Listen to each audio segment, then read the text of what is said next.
அதை எந்திரிக்கிறதுக்கு ஒரு மட்டக்கம்பு ஒன்று ரெடி பண்ணி வச்சுருக்கேன். அதை வச்சு சப்பு சப்புன்னு போட்டு அடிக்க போகிறேன். சோறெல்லாம் போட்டு வெயிட் பண்ணிக்கிட்டு இருக்கேன் பாருங்கள். வாங்க. இன்னைக்கு சஹர் சாப்பாடு நாங்கள் என்ன வச்சுருக்கோம் தெரியுமா? சிக்கன் கறியும் சோறும். நோம்பு வைக்க எழுப்புன்னு படுப்பாரு. நம்ம எழுப்பும்போது மட்டும் ஏன் எழுப்புறாயா மாற்றி பேசிடுது. இதே நாக்கு மாற்றி பேசிடுது. இதுக்கு நேரத்தோட உறங்கணும். ஃபோனை பார்த்து கிண்டிக்கிட்டே இருந்தா அப்போ எப்படி எந்திரிக்க முடியும்? ரொம்ப இருக்கிற மாதிரி இருக்கு. இன்னுங்கக்கா சரியா வரும். கொஞ்சம் ரொம்ப இருக்கு, சாப்பிட முடியாது. ஃபோன் எடுக்கிற வரைக்கும் அடிச்சுக்கிட்டே இருப்போம்.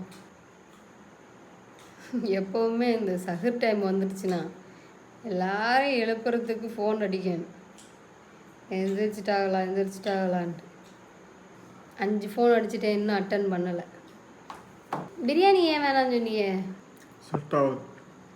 ஒயிட் ரைஸ் மாதிரியா இருக்காது பிரியாணி. ஒயிட் ரைஸும் சிக்கன் கறியும்.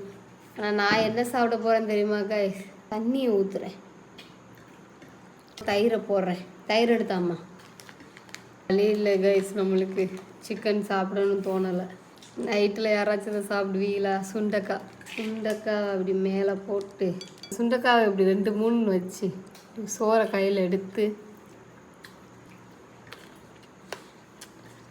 கசப்பு உலகத்தில் உள்ள எல்லா கசப்பும் இதில் தான் இருக்குது. ஆனாலும் நான் இந்த நேரத்தில் திங்கிறேன் அப்படின்னா இதான் பிடிச்சிருக்கு. ஒன்னான்னு திண்டு பார்க்குறீங்களா? வேணாம். பயத்தை பற்றிங்களா? நல்லது யாருக்கு தான் பிடிக்கும்?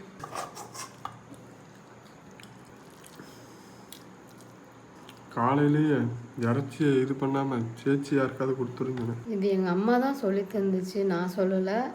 சாப்பிட்டு முடிச்சுட்டு இதில் தான் ஃபுல் சத்துமே இருக்குன்னு சொல்லுவேன் எப்போவுமே. ஒரு தடவை கூடி அடிப்போம், ஃபோன் அடிப்போம். எடுத்தால் நல்லது தான். எடுக்க மாட்டுக்க.